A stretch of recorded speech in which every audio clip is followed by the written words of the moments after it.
Okay, so we are I'll, close I'll be quiet. Okay, no problem. So I just wanted to go through some additional data that we have of all the symptoms of COVID. So what they did was Mayo Clinic has machine learning. They put 8.2 million clinical notes of 14,967 patients into a database. And these are all people who were tested for COVID, and about 1.2% of these tested positive. And so they looked at all the symptoms, and I'm going to walk through the biggest symptoms. In case you have not tested yourself for antibodies, you'll kind of know what is COVID, what might be COVID, and what might not be COVID. And the symptoms are surprising. And it's not surprising because the virus has mutated about 30 times in the last several months. So you're going to see a whole host of symptoms, not necessarily respiratory symptoms, okay? But the biggest symptom is anosmia and ageusia, loss of smell, loss of taste. And that is 28 times more in the COVID positive patients than in the COVID negative patients. So how many of you, Ellen, did you have a loss of taste or smell? You know, when I first got sick, I was completely uninterested in food. So it was, you know, potentially, I don't recall, to be honest. Okay. Surprisingly, there is diarrhea. There's intestinal symptoms in a lot of people. So there was 2.8 times more diarrhea in the COVID patients than in the non-COVID patients. And I did have that. Okay. Yeah. Okay. There's a change in appetite. 2 times more COVID patients have loss of appetite than the non-COVID patients. 2 times more COVID patients have the sweats than non-COVID patients. Almost 2 times more COVID patients have headaches than the non-COVID patients. And almost 1.5 times more COVID patients have fatigue than the non-COVID patients. So it is not just respiratory symptoms. The bulk, the majority of the symptoms are actually in order: loss of taste, loss of smell, diarrhea, loss of appetite, loss of sweats, chills and sweats, headaches, fatigue, and the common symptoms, when you combine the symptoms, then the COVID patients had a lot more fever and cough together, whereas the non-COVID patients, only 3.3% of them had fever and cough together. So this combination was 4 times more likely in the COVID positives than in the COVID negatives. If you put sweating and diarrhea together, we find that almost 7.7%, so 6 times more likely that it's COVID than a non-COVID illness. So Shama, I have a question. Yeah. The symptoms, the sampling was quite small. So how correct or how accurate are these, the responses of these symptoms? That is a very good question. That's a very good question. It's a small sample size. In the larger population, however, it mirrors it a lot. And one of the reasons for why we're seeing only respiratory symptoms in hospital patients are, these are the people who get admitted to hospital. When you have respiratory symptoms, when you can't breathe, that's when you get admitted to hospital. The illness is a lot more common than we thought, anywhere from 50 to 200 times more common, and I have some stats on that. And that'll give us some idea of why we are seeing some symptoms in the hospital patients, whereas the bulk of the population that tested positive has actually pretty different symptoms. A follow-up question. Are any of the records saying that the symptoms in the asymptomatic or the symptomatic people passing on in person-to-person contact? Yes, I will get to that. So folks, our bodies are covered in bacteria, fungi, and viruses. At any given time, 1/3 of our population has streptococcus mutans or staphylococcus on our skin, in our bodies. We're carrying it, but we are not showing symptoms of sickness. So the point here is, very possibly, and if you hugged and kissed anyone since November of this year, chances are you have been exposed to more of this virus than you think. Chances are the people who are asymptomatic and maybe carrying this virus simply have an immune system that is able to deal with it. So that's the asymptomatic people. There are some people who became symptomatic and then got healed.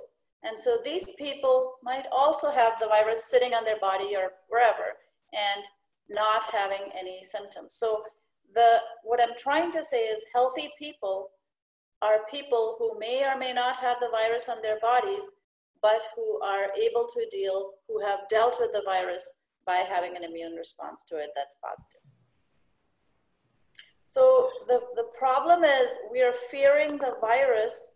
It is not the virus we need to fear. We need to fear the resilience or lack of resilience of our immune system. And what you want to focus is on your immune system. And the key to have immune system function in this time is to eat, folks, a lot of ferments. When you eat beet kvass, when you eat sauerkraut, when you eat yogurts and kefir, you're getting a bolus of bacteria, fungi, viruses through nature in your environment that is helping to fight the pathogens in your body. All the people who for the past year that I know of have been eating a lot of ferments, by and large, unless they have other comorbid conditions, are doing fairly okay. So eating fermented foods in this time is very, very key. Eating fats in this time is very, very key. Butter, coconut oil, things that have short chain fatty acids in them. And so I would say, rather than focusing on distancing yourself, which is, of course, we must follow the law while it's required to distance. However, we cannot keep this quarantine on forever without going bankrupt as a nation. And in that case, our best solution is to eat well and develop resilience. Sushma? Yep. Would you be willing to show the first slide really quick once again to get those numbers? Yeah. You know, Maria got in. Yeah, it's all here. Yeah, oh no, that one. Okay. Fourth. Okay, so the first slide is anosmia and agesia. The one right before that. Okay. Yeah, 8.2. So this is a Mayo Clinic machine learning. So what they do is they 8.2 million. clinical notes. These are electronic records of about 15,000 patients, of which a very small portion, only 272, tested positive. No, she's not going to worry about it. She's working. So that being the case, these were the sample symptoms: loss of smell, loss of taste, diarrhea, change in appetite or loss of appetite, sweats, headaches, fatigue, and whenever you had combination symptoms, they were fever, cough, sweating, and diarrhea. Much more positive for coronavirus. Surprisingly, respiratory failure, shortness of breath, loss of consciousness was only 2 times more in the COVID than in the non-COVID. So what we're seeing is this is not a very common symptom. This is not a very common symptom. Most of the people have other symptoms. 97% of the population gets better. A lot of those people are asymptomatic, meaning they just feel maybe tired per day or don't even feel any symptoms. The ones that do feel some symptoms, it's no different than a flu. And it turns out that the people who go to hospitals are a very, very small portion of the ones that are infected. Someone had a question? No, okay. So everyone heard of the Santa Clara study now? Yes. Okay. The which one? The Santa Clara study. Oh, Santa Clara. Stanford University conducted a study in the county of Santa Clara whose population is 1.9 million, so about 2 million population. And what they discovered with the antibody testing, which is not perfect, it's not perfect, but it's a proxy, was that 2.5% to about 4% of the population had already been exposed to this virus. And that makes sense because this is the Genentech, Roche, this is the epicenter of our biotech. Wuhan is the epicenter of biotech in China.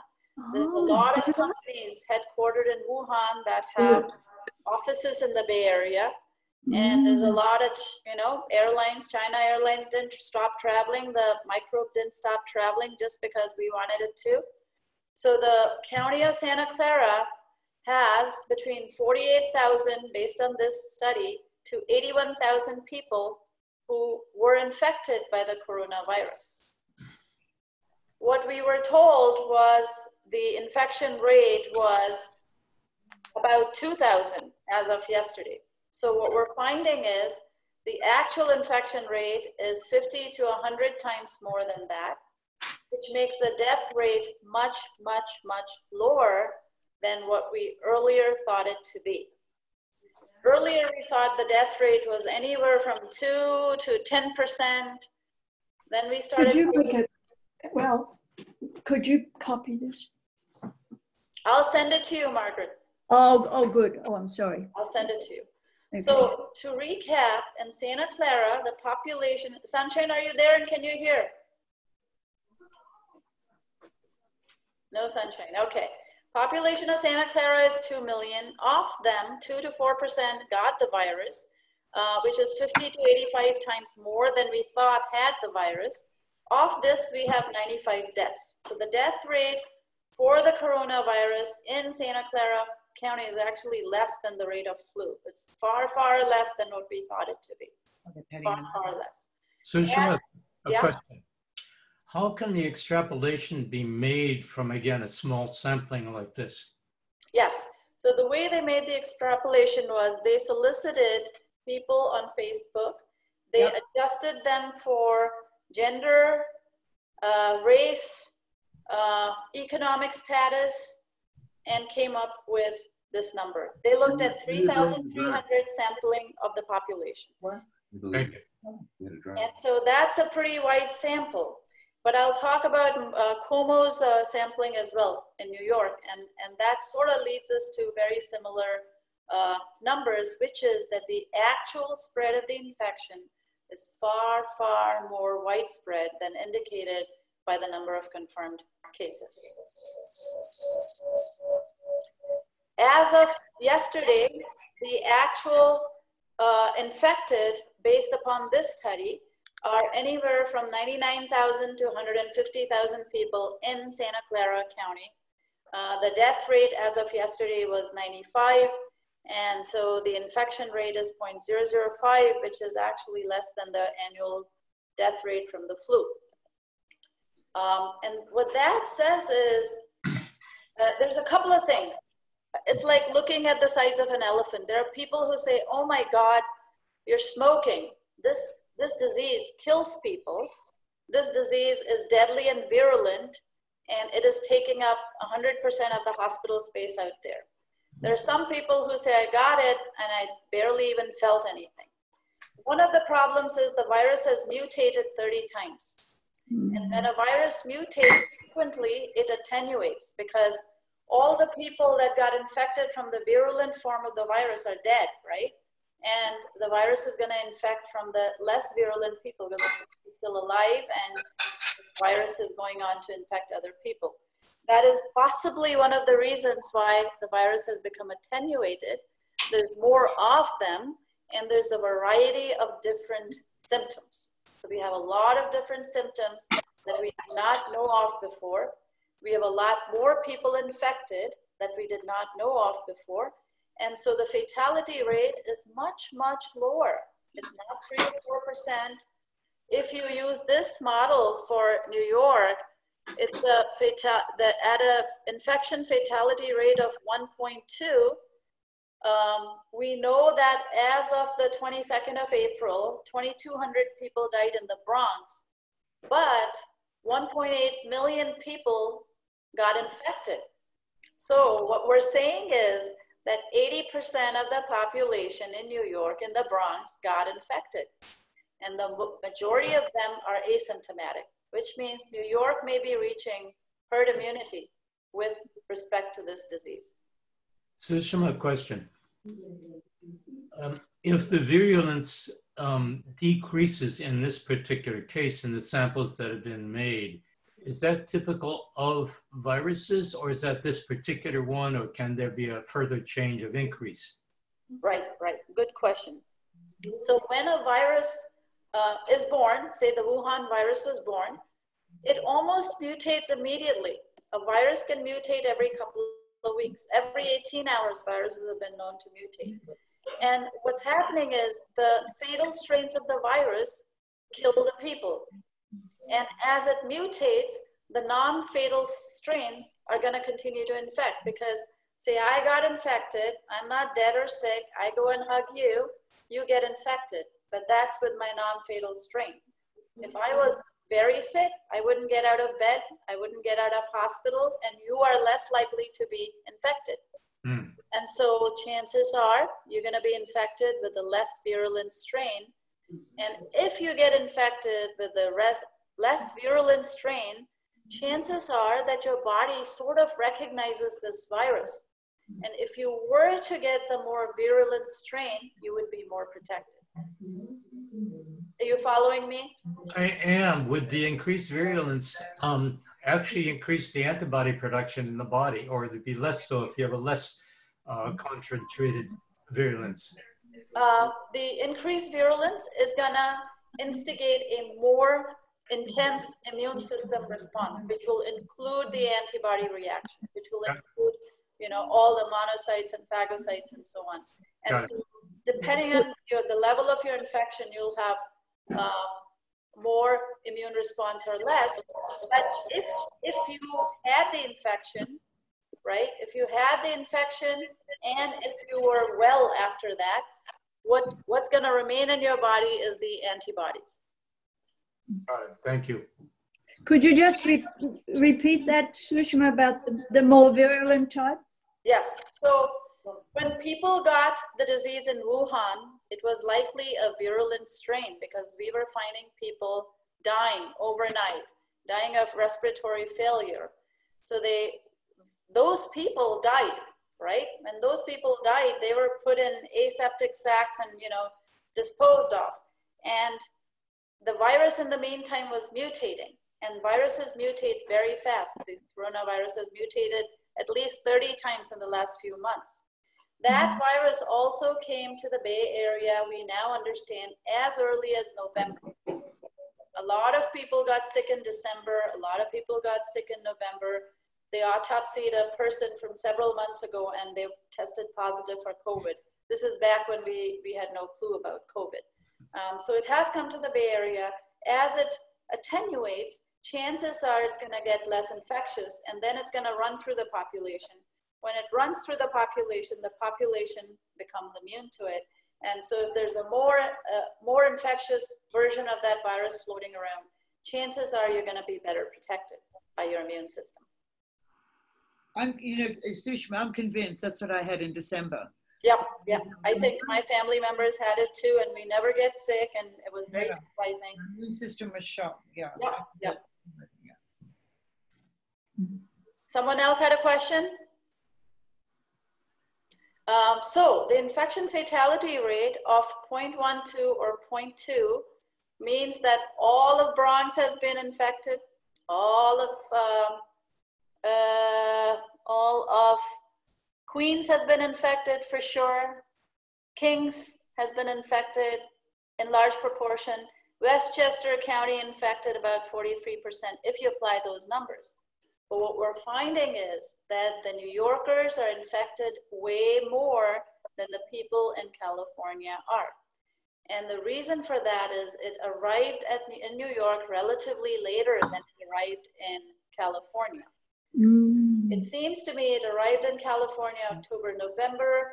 It spread like wildfire through the population. It mutated, and harmless strains of the virus infected a whole bunch of people. And we are only quarantining now after it's off its peak, after it's done infecting the population.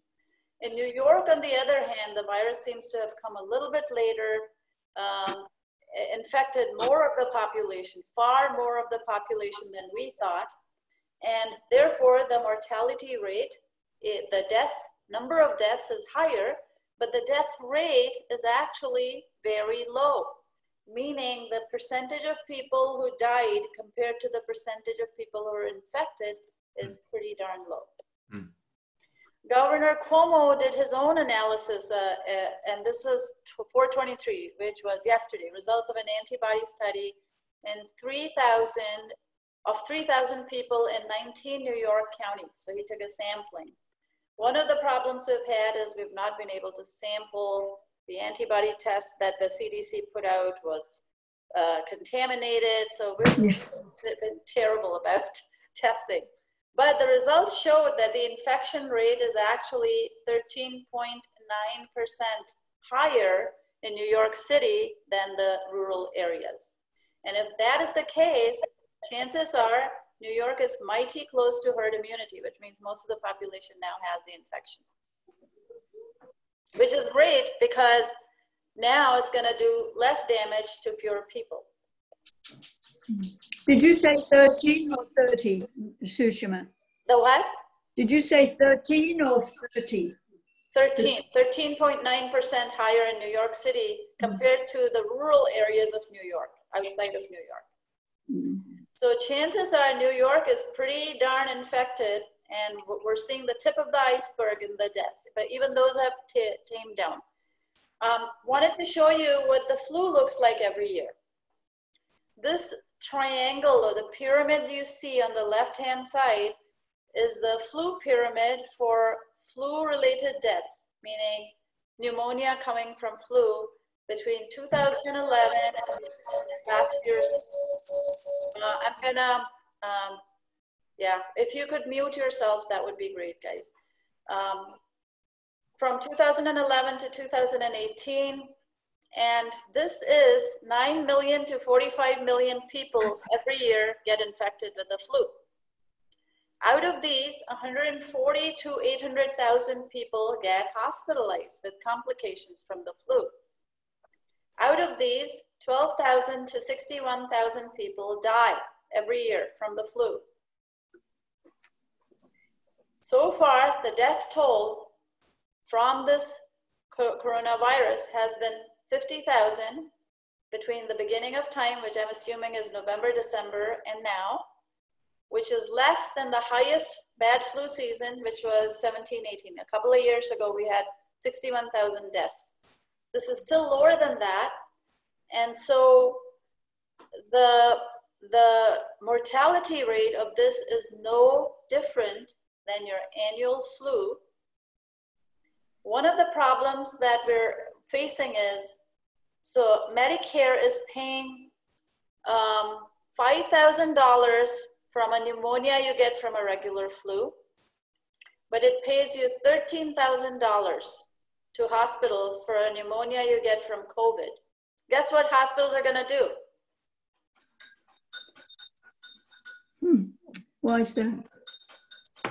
Yeah, so you can increase the testing for the higher paying procedure. Yeah. They're gonna code more diseases, more pneumonias to COVID. If you're getting 5,000 for a regular pneumonia, and if you get 13,000 for COVID, you're gonna code it to COVID. May I interject? A friend of mine, physician who checks in every day, the hospitals have to check to see who's the patients. The other thing is hospitals are getting paid $40,000 to use ventilators on COVID patients. Guess what they're gonna do? And they're also saying patients are dying of COVID when in fact they went in for a prior illness. Yes. A friend of mine, a physician's auntie in New York, went in with heart disease and they cremated her when she died and said she was COVID. And they said, how dare you? And they said, well, we had to cremate her. So this is how evil things are getting out there. Yes, that's exactly what's going on. Yep. People with comorbid conditions, so someone with cancer who would have died in 6 months or 3 months anyway has been coded to COVID. Yep. People who have pneumonia without being tested are being coded to COVID. They're And incentivized. the other really bad incentive is ventilation. So intubation is being paid $40,000 by Medicare. So what hospitals are doing is They're waiting. They're not doing any of the other measures prior to intubation. I'm reading. What? Maggie Riddle. Okay, okay. So what hospitals are doing is they are waiting until the person is dying to intubate them and then use ventilators. The problem is COVID gets worse if you intubate because it's not a mucus plug in your lungs. This is not a viral pneumonia. The respiratory symptoms we are finding are as a result of the blood not being able to carry oxygen. The hemoglobin is knocked out by the virus, and so it cannot carry oxygen into your organs. But your lungs are perfectly capable of breathing. They are red and nice and clean, the lungs in these patients. So when you take patients who have clear lungs, and when you put high pressure air into their lungs, the lungs are getting destroyed. And so what we're finding is that in hospitals, usually intubation, the death rate is 40–50%, but with COVID, patients put on ventilators, the death rate is 80%. And that 30% difference is because of the unnecessary intubation that is done for COVID patients. So one of the things we want to make sure is if we do get sick, if we do get hospitalized, please avoid intubation because the respiratory systems do not correspond to viral pneumonia. That's one of the key reasons why people are dying in hospitals. So my number one recommendation would be stay at home if you can, and that's I fully believe in hospitals, doctors, and emergencies, so please don't stop going to the hospital if it's a real emergency. But if you have mild to moderate symptoms, drink lots of broths, eat your homeopathics, bryonia and aconitum at the first sign of flu, cough, cold, sniffle, spigellia for headaches, antimonium tart, tartaricum for your chest symptoms, stay in bed, and recuperate. The other thing is seems to be a two-part illness. Like Ellen, I've heard of too many people who got better, went on a hike, came back, and the next day they were sick again. This is not a virus to be played with. In fact, any flu virus is not a virus to be played with. You wanna rest. You wanna rest in order to recuperate, and you want to avoid intubation at all costs, being on a ventilator, and chances are you will be fine. You will have immunity and you will go on with your life and business. And that kind of brings me to this business of pandemics. This was, we're finding out a lab-based virus that was made from, culturing virus on bats and growing the virus. What should our strategy be going forward in order to avoid dying from these kinds of viruses? Because what we have to expect is more pandemics. We have to expect more pandemics. And once I'm done through this PowerPoint, I'll turn on all our faces and we can have a discussion on that. But suffice to say, the flu deaths are 12,000 to 61,000 per year. The rate of mortality of this COVID is no different than the flu, probably less in many places, a little bit more in New York. The death so far, the deaths have been 50,000 and it's going down. Deaths are going down. The problem with quarantining is that it's going to flatten the curve, but it's also going to extend the curve. In an epidemic that goes through the civilization naturally, you have one peak. And here, if you quarantine people, the entire population, you're gonna have two peaks. What is the second peak? The other number of people who were not infected are gonna get infected after we open up the quarantine, and then they're gonna set off a secondary course of infections, albeit it'll be a 12 months.